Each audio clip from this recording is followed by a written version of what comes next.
สองเราอยู่ย่อมก่อนว่ามันมีอะไรกันนะที่สั่งเลยเขาขาหาได้มุ่นมีมันได้ละเขาบอกว่าเขาขามีเป็นสิบลูกเพิ่นจุ่มจุ่มมันมีกองกองมันมีปอลาสีปอลาสีมัน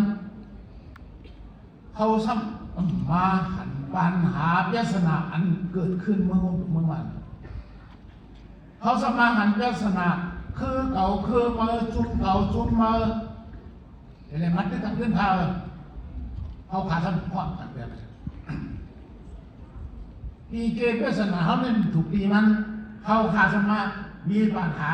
กันเกิดขึ้นมาแทนคนนี้อันนั้นว่าการลุกขึ้นเขาข่าวยาวมาปริศนาเมื่อมาเท่ากันเกลินมากกว่าเปลี่ยนอะไรกันก็บอกเขาผัดความกันเขาจ้ามาจ้าเขาขิงมาเมื่อขิงกันอันนั้นเขาขาดลงยอมเขาท่อมเกอะไรปัญหาลงเมืองมันเหมือนนั้นจุ่มลูกเพื่อนจุ่มแล้วเขา68 ปีเนี่ยมันเกอะไรปริศนาจุ่มแล้วเกอะไรปริศนากับคนเมืองปีนั้นอันนั้นดังยอมหรือไปวนการไปเมืองหรือไปวนทางการศึกการต่อสู้ก็เพราะฉะนั้นแหละอันเขาผ่านมาทั้ง78 ปีเมื่อคงถูกไหมตอนสอนเขาผ่านเบี้ยมันเหมือนนั้นตอนนั้นวันเจอจ่าจึงใครเขาขาวันเหมือนในกว่านั่งนานนั้นข้าเขาใครที่ชวนไว้ว่าเยสนาอันยาวลงในสังขารที่หนึ่ง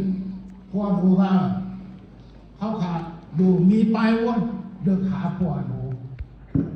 เขาหลงมีปลายวนหาพวกหนูอันเจอกว้างอันเจอยาวอันด้วยอันก็หงถูเมื่อมันปัดปุ้นหูก็คือ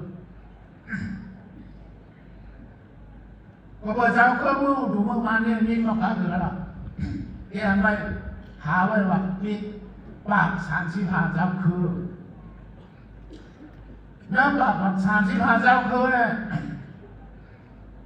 เจ้าคือราคาในตอนเดียวมันเจ้าคือราคาในอยู่ดีกินดีมั้ยมีครับเพราะไหนเขาขาดดีสิคือละ